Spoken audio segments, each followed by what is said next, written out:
Hello guys, once again welcome to our YouTube channel और इस lecture में we will be solving a lot of questions on motion graphs. Basically ये application है हमारे पहले दो लेक्चर्स की जिसमें हमने सीखा था position time graph, velocity time graph और एक्सेलरेशन टाइम ग्राफ के बारे में। और इस लेक्चर में हम जितने भी क्वेश्चंस करेंगे all of those questions are the PYQs of JEE mains. तो I hope you are going to enjoy this lecture और आपको इस लेक्चर से काफी चीजें सीखने को भी मिलेंगी। So without wasting any time let us start with our question solving. इस क्वेश्चन में देखो, the velocity versus time plot of a particle is shown in a figure for the time interval of 40 seconds, the total distance travelled by the particle and the average velocity. तो इस question में मुझे दो चीजें निकालनी है, one is total distance and the other is average velocity.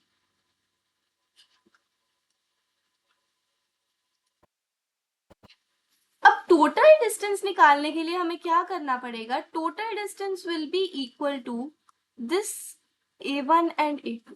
Total distance will be area of the triangle 1 and area of triangle 2। ये मेरा ट्राइंगल 1 है और ये है मेरा ट्राइंगल 2।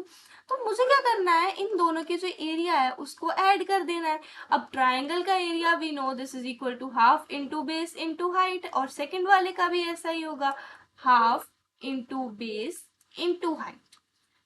अब फर्स्ट ट्राइंगल को अगर हम ध्यान से देखें तो उसका जो बेस है, बेस की मेजरमेंट कितनी है, इट इज 20। बेस में 20 आ जाएंगे एंड अगर हम लोग हाइट को देखें तो this is the perpendicular distance between the base and the top most point of the triangle. तो ये और इसकी जो मेजरमेंट है वो कितनी है मेरे पास 5। तो ये ऐसे आ जाएगा। एंड अगर मैं सेकेंड ट्राइंगल की बात करूं तो उसका जो बेस होगा वो होगा मेरे पास ये वाला region, which will be 40 minus 20। So base को I will write like 40 minus 20, और जो मेरा हाइट होगा वो होगा ये वाला डिस्टेंस। अब यहाँ से एक्स एक्सिस से ये जो परपेंडिकुलर डिस्टेंस है ये कितना है, दिस इज -5। पर मुझे तो सिर्फ उसका मैग्नीट्यूड चाहिए ना, तो मैं क्या करूंगी, 5 ले लूंगी। अब this will be equal to half into 20 into 5 plus half into 20 into 5। Now since I am calculating the distance, तो मुझे इस चीज का ध्यान रखना है कि इवन चाहे मेरा एरिया एक्स एक्सिस के अबव हो या एक्स एक्सिस के बिलो हो, मुझे उसको ऐड ही करना है। बट यही अगर मैं डिस्प्लेसमेंट फाइंड आउट कर रही होती, जो कि हम इस क्वेश्चन में करेंगे, तो जो area below the x axis होगा वो होगा उससे सब्ट्रैक्ट। तो सबसे पहले डिस्टेंस कैलकुलेट कर लेते हैं। This will be equal to half, half नहीं, इट विल बी, जो मेरे पास इसको कैलकुलेट करके आएगा that will be 20 into 5 which is equal to 100 metre. तो मेरे पास जो एरिया टोटल डिस्टेंस निकल के आया that is equal to 100 metre.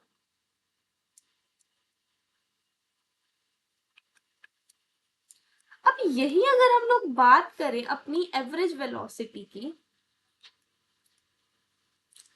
we know that average velocity is equal to total displacement upon total time.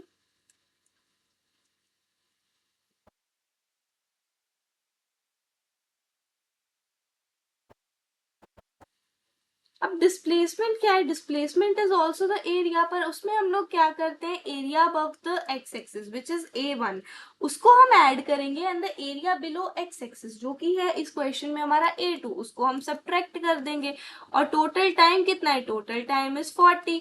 अब A1 और A2 दोनों equal हैं, तो ये क्या कर देंगे, एक दूसरे को कैंसिल आउट कर देंगे। तो यहाँ पर जो मेरी वेलोसिटी होगी दैट विल बी 0 मीटर पर second. So I can say that distance for this question is equal to 100 meter and the velocity is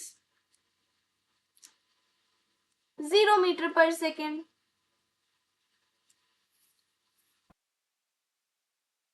अब हम सॉल्व करते हैं अपना क्वेश्चन नंबर 2। इस क्वेश्चन में मुझे वेलोसिटी और डिस्टेंस का ग्राफ दिया है एंड मुझे ये बताना है कि उसमें से एक्सेलरेशन वर्सेस डिस्टेंस का ग्राफ कैसा होगा। तो इस चीज को अगर थोड़ा ध्यान से देखें तो मुझे Vx ग्राफ से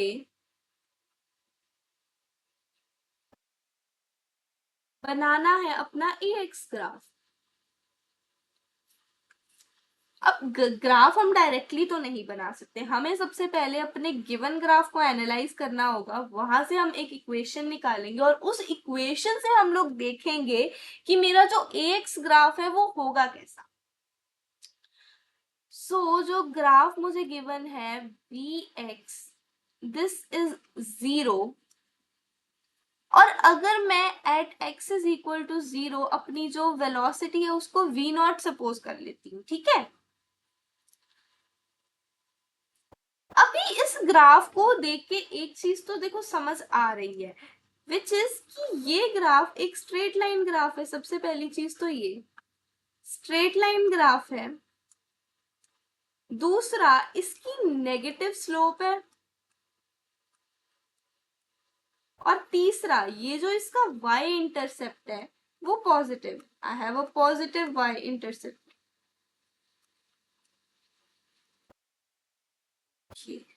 तो यहां से हम लोग क्या प्रिडिक्ट कर रहे हैं, यहां से हम लोग ये देख सकते हैं कि इस ग्राफ को हम लोग एज एन इक्वेशन अगर लिखना चाहें, we can write it in the form of slope intercept form of a line.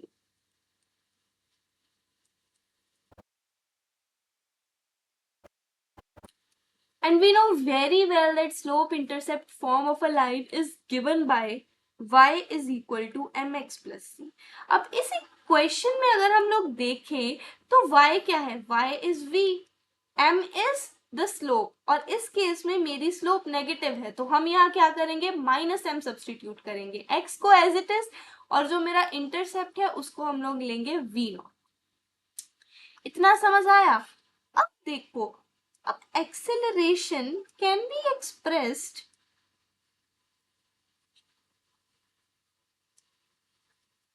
in terms of velocity and displacement. कैसे कर सकते हैं उसको, एक्सेलरेशन को represent, we can write acceleration is equal to v dv by dx. ठीक है, अब ये जो चीज है ये हम आने वाले लेक्चर्स में देखेंगे कहाँ से आई, कैसे आई, क्या इस चीज का मतलब है, बट अभी के लिए वी विल जस्ट सी कि हाँ, acceleration can be expressed in the form of velocity and distance in this manner। तो अब हम क्या करेंगे, इसमें v की वैल्यू सब्सटीट्यूट करेंगे। v की वैल्यू हमने जो इक्वेशन बनाई है v is equal to minus M x plus we naught, उसकी बात कर रहे हैं, और साथ में ही सेम इक्वेशन का जो एक्सप्रेशन बना है मेरा ये, इसका हम कर देंगे डेरिवेटिव ले लेंगे। So I will get minus M x plus we naught into minus M. अब ये माइनस एम कैसे आए, ये हम बेसिक मैथमेटिक्स में बहुत अच्छे से देख चुके थे। So I will get M square X minus M V naught. Now if I look at this clearly, मुझे एक चीज तो समझ आ रही है कि मेरे पास आया है एक लीनियर फंक्शन ऑफ एक्स।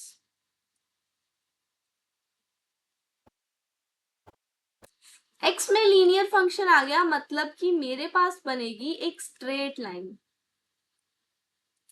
अब देखते हैं हमारे पास कौन कौन से ग्राफ्स में स्ट्रेट लाइन है। स्ट्रेट लाइन तो सब में, पर एक चीज तो बहुत क्लियर होगी कि एक्सेलरेशन कांस्टेंट नहीं रहेगी, तो ये वाला ग्राफ हम ऐसे ही एलिमिनेट कर सकते हैं। ठीक है, अब बचेंगे 3 ग्राफ्स। अब मुझे एक चीज के साथ और खेलना पड़ेगा, which is the intercept of this line.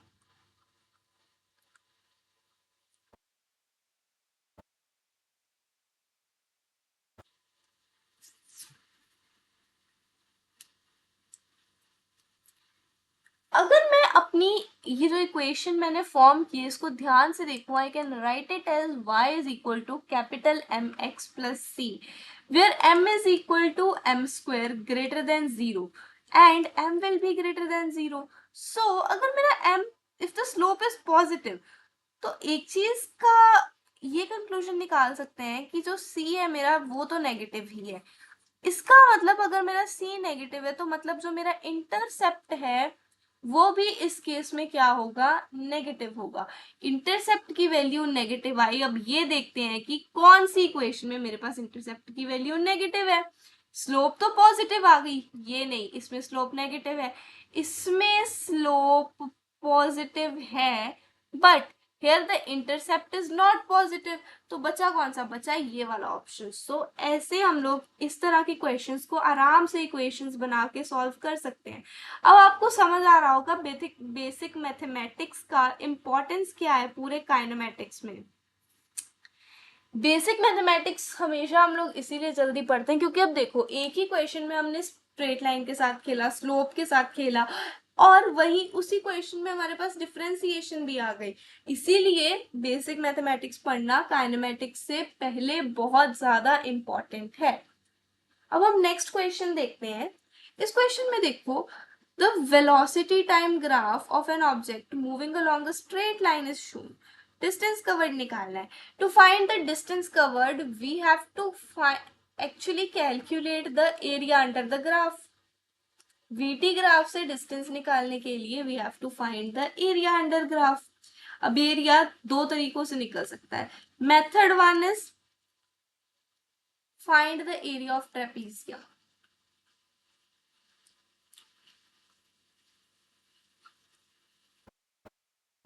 ये जो मेरे पास ट्रेपीजियम बन रहा है OAB, अगर इस पॉइंट को मैं D नाम दे दूं, OABDO, तो इसका एरिया सीधा सीधा निकाल दो। अब देख लेते हैं कि इसका एरिया कैसे निकलेगा। We know that area of a trapezium is half sum of parallel sides into height. Half. अब इसमें पैरेलल साइड्स कौन कौन सी है, एक मेरे पास पैरेलल साइड ये है और एक ये है। अगर मैं देखूं तो इस साइड की जो लेंथ है वो मेरे पास कितनी है,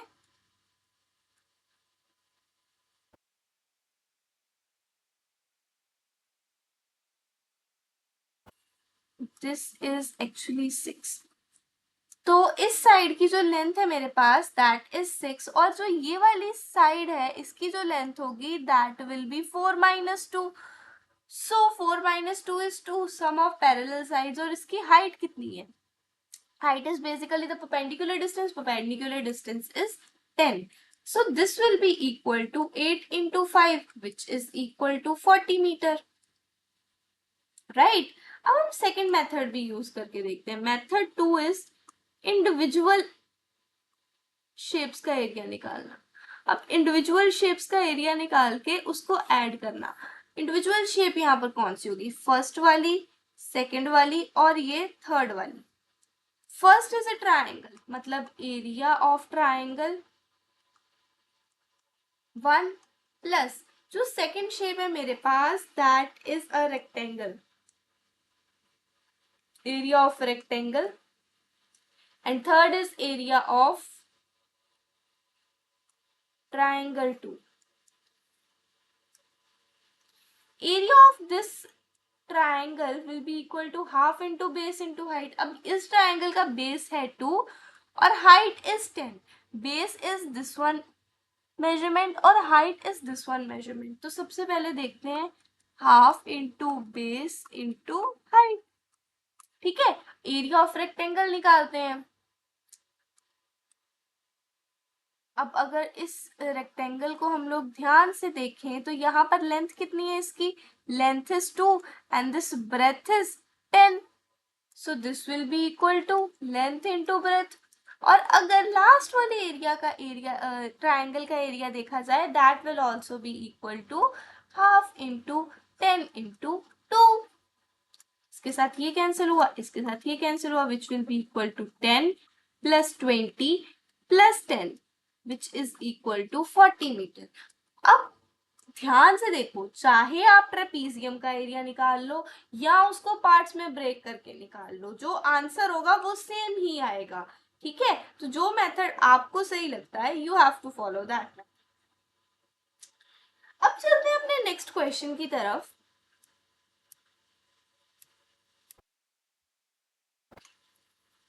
सो इस क्वेश्चन में मुझे दिया है एक VT graph. We have to find the distance covered by the airplane in 30.5 seconds। मतलब कुछ इतना हमें एरिया निकालना है, इतना एरिया निकालना है। अब ये एरिया कैसे निकलेगा, देखो इस एरिया को we will be dividing it into 2 parts. एक यहाँ पे बनेगा हमारे पास ट्रेपीजियम, जो कि होगी हमारे पास ये वाली शेप। वीटी ग्राफ से डिस्टेंस कवर्ड निकालने के लिए हमें एरिया ही तो निकालना होता है, और दूसरा हम लेंगे अपना ये वाला rectangle. So this is my shape 1, this is my shape 2। So total distance is equal to area 1 plus area 2। अब area 1 is the area of trapezium. Trapezium का एरिया क्या होता है? Half sum of parallel sides. एक side ये है और एक साइड मेरे पास ये है। इस साइड की मेजरमेंट है 200, इस साइड की मेजरमेंट है मेरे पास 400। सम ऑफ पैरेलल साइड्स। अब हाइट कितनी होगी? हाइट होगी ये वाली मेजरमेंट, इसकी वैल्यू कितनी है? 2। अब अगर मैं बात करूं अपने सेकेंड एरिया की, तो मुझे इतना एरिया चाहिए। Time is 30.5। 30.5 से मैंने 2 सेकेंड्स तो ऑलरेडी निकाल दिए। तो जो मेरे पास इतनी लेंथ बची, ये कितनी होगी? This will be 30 minus 30.5 minus 2 which is equal to 28.5। तो इसकी लेंथ तो आ गई 28.5। अब ब्रेथ की बात करें तो यही है परपेंडिकुलर डिस्टेंस जो ब्रेथ में लूंगी, विच इज इक्वल टू 400। ठीक है, अब हमने दोनों का एरिया, दोनों शेप्स को अच्छे से एनालाइज कर लिया है। अब हमें क्या करना है? बस कैलकुलेशन करनी है। इसका यहाँ से आंसर आएगा 600, और इसका जो आएगा इट विल बी 11400। सो जो फाइनल आंसर होगा that will B 12,000। This is how we'll solve such type of questions. Now let us have a look at this question. From the VT graph shown, the ratio of distance to displacement. अब इसमें भी हम क्या करेंगे?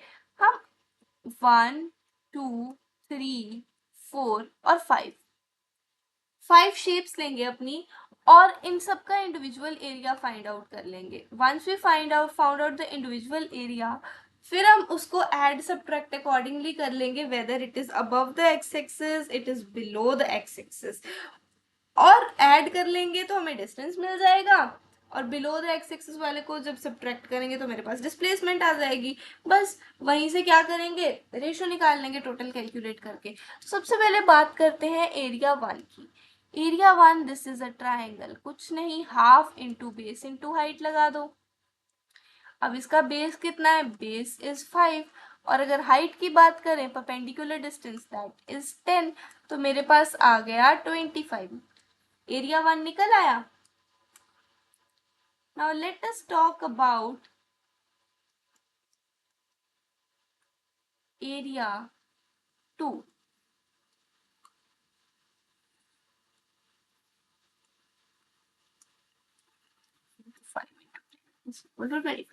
अब area 2, this is a rectangle. Rectangle का area होता है लेंथ इंटू ब्रेथ। इसकी लेंथ कितनी होगी? लेंथ ये वाली होगी, विच इज 10 माइनस 5, और अगर ब्रेथ की बात करें, ब्रेथ ये वाला डिस्टेंस होगा, which is 10। This is equal to 5 into 10, मतलब कि 50 मीटर।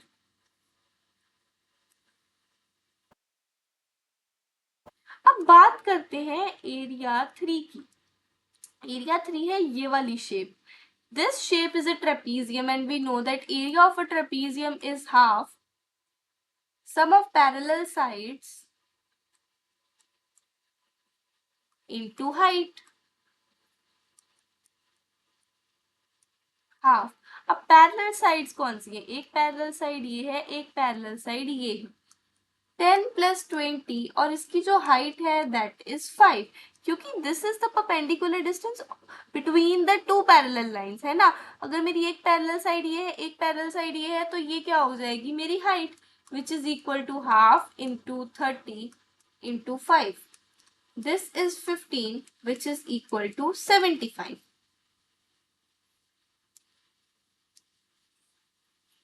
अब कैलकुलेट आउट करते हैं इस शेप का एरिया। ये शेप है मेरे पास एक right angle triangle. let us talk about area 4, which will be equal to area of triangle, which is half into base into height. What is the base? Base होगा ये वाला measurement, which is half into 20 minus 15, and इसकी जो height है, height मतलब perpendicular distance, that is 20. Half into 20 minus 15 will be 5 into 20. इसको cancel out कर देंगे, मेरे पास आ जाएगा 50 मीटर. अब लास्ट शेप का एरिया फाइंड करते हैं. Area number 5 which will be equal to half into base into height. अब ये half into base into height इसलिए आया क्योंकि मेरे पास ये भी एक ट्राइंगल ही है. तो अब देखें अगर, तो इसका जो बेस होगा दैट विल बी 5 और जो हाइट होगी that will be 20. Okay, so this is half into 5 into 20 which will be equal to 50 metre. अब टोटल डिस्टेंस निकालने के लिए क्या करना है, सब एरियाज को ऐड करना है. Total distance is equal to area 1 plus area 2 plus area 3 plus area 4 plus area 5.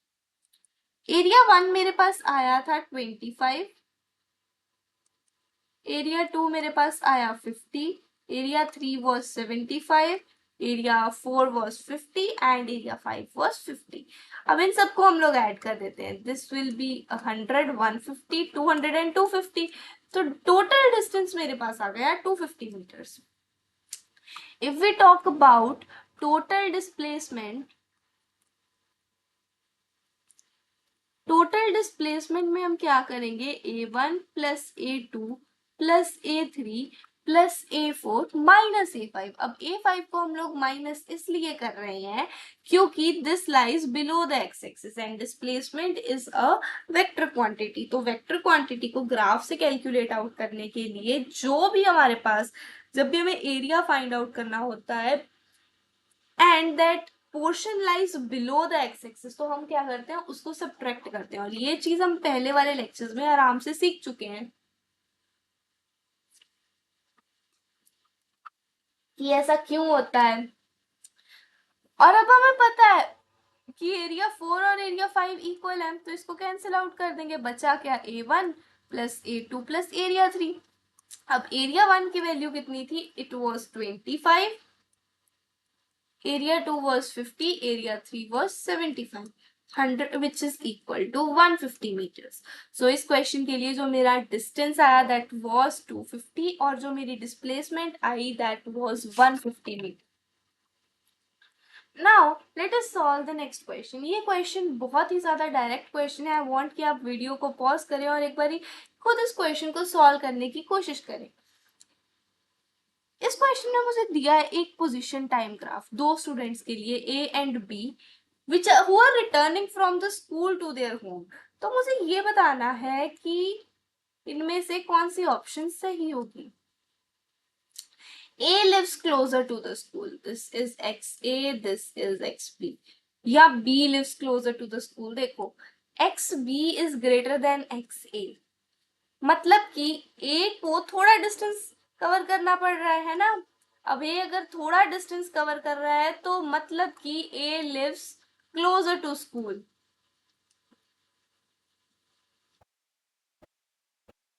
सो मेरी ऑप्शन ए हो गई करेक्ट.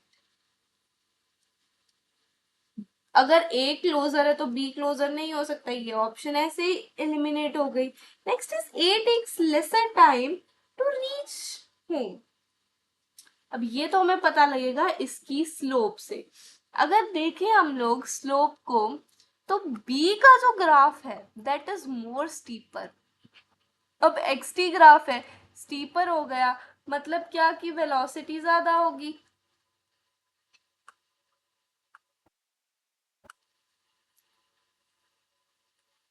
अगर वेलोसिटी ज्यादा है तो मतलब B फास्टर ट्रेवल कर रहा है और A की जो स्लोप है वो थोड़ी सी जेंटल है, विच मीन्स इसकी velocity in comparison to B क्या होगी, कम होगी.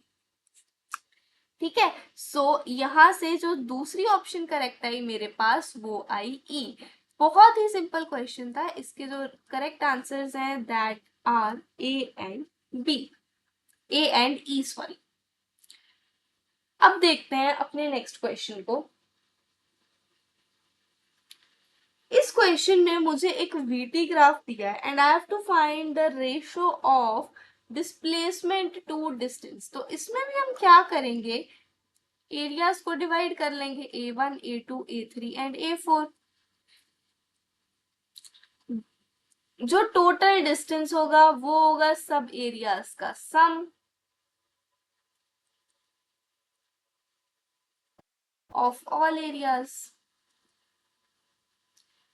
और जो टोटल डिस्प्लेसमेंट होगा उसमें हम area under the x axis जो होगा उसको माइनस करेंगे। तो सबसे पहले हम लोग डिस्टेंस की बात करते हैं।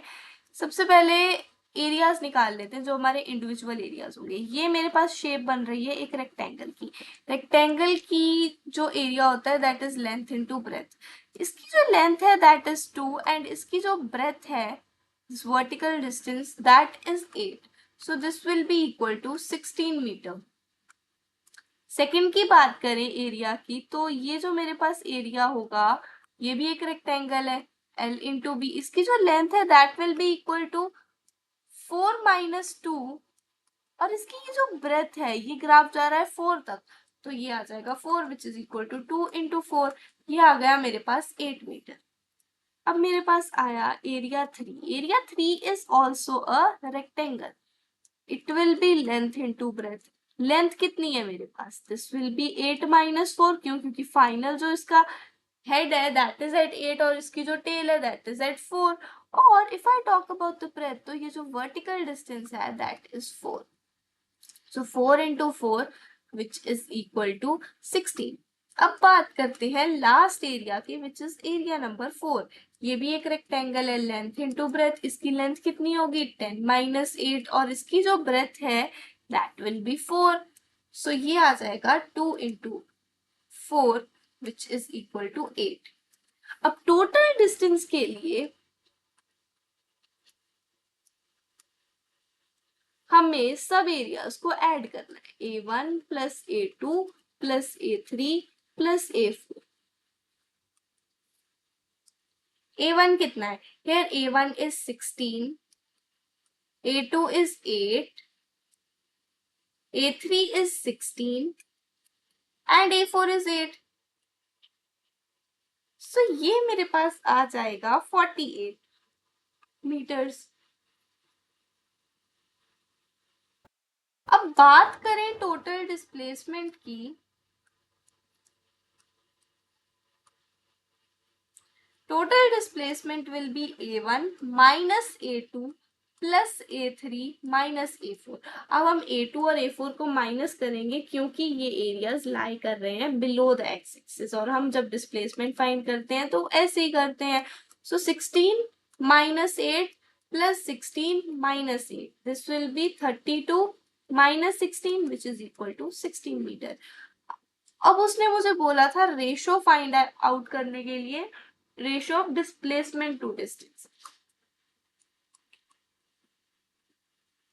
Ratio of displacement to distance. Displacement मेरे पास 16 आई है, डिस्टेंस इज 48। सो इसकी जो रेशियो आ जाएगी that will B 1:3। So this will be the answer for this question.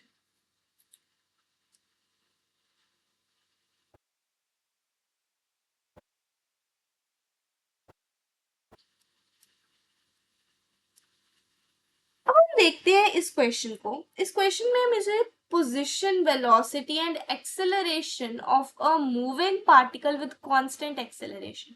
अब कांस्टेंट एक्सेलरेशन की बात की तो AT ग्राफ स्ट्रेट लाइन होना चाहिए। AT ग्राफ सब में स्ट्रेट हो। If the AT graph is straight line तो मतलब जो वेलोसिटी होगी वो कांस्टेंट रही होगी मेरी। वेलोसिटी अगर कांस्टेंट रही है तो देखते हैं AT ग्राफ, तो देखो सब में ही स्ट्रेट लाइन है, वेलोसिटी कांस्टेंट चाहिए, कांस्टेंट वेलोसिटी। ये ग्राफ तो वैसे ही निकल गया, क्यों, क्योंकि इसमें वेलोसिटी कांस्टेंट नहीं है, वेलोसिटी इज चेंजिंग।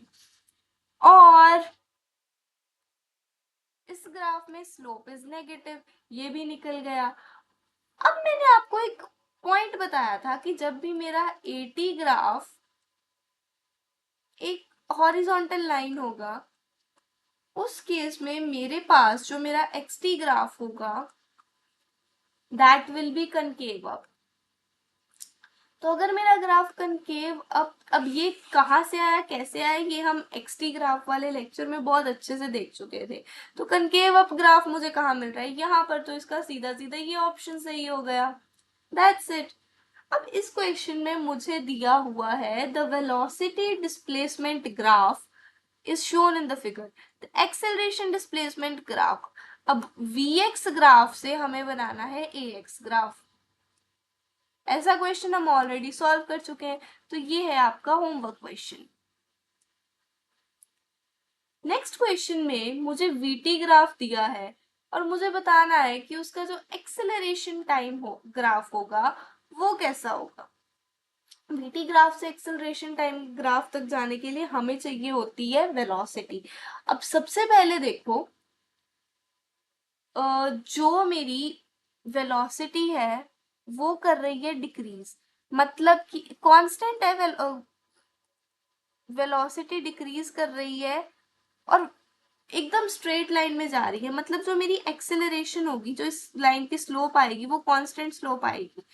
तो सबसे पहले अगर कांस्टेंट स्लोप है मतलब मुझे मिलेगी एक स्ट्रेट लाइन। अब स्ट्रेट लाइन कहाँ कहाँ है, ये कर्व वाला तो वैसे ही चला गया। ग्राफ मेरा इतने पार्ट्स में डिवाइडेड है ही नहीं, ग्राफ दो पार्ट्स में डिवाइडेड है, तो ये ऑप्शन और ये ऑप्शन तो ऐसे ही एलिमिनेट हो गया।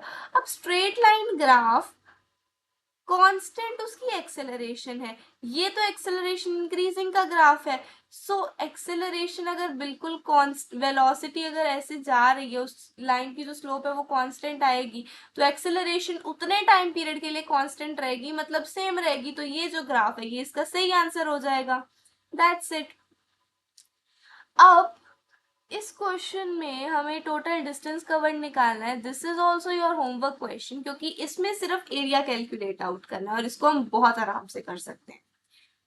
इस क्वेश्चन में देखो, a particle starts from origin at time t is equal to 0 and moves along the positive x-axis.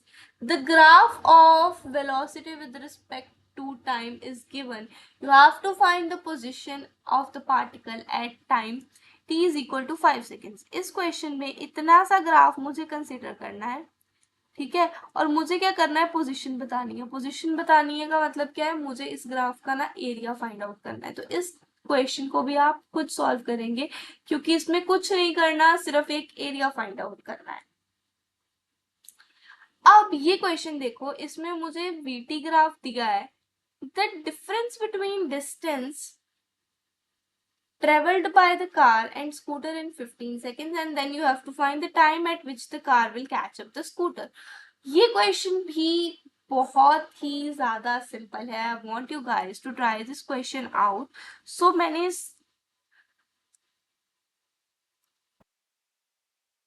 and if you have any doubts, feel free to leave it in the comment section. So guys, that's all for today. I hope आपको ये lecture बहुत ही अच्छा और informative लगा होगा। और ये सारे क्वेश्चंस जेईई मेंस के PYQs हैं। So thank you all.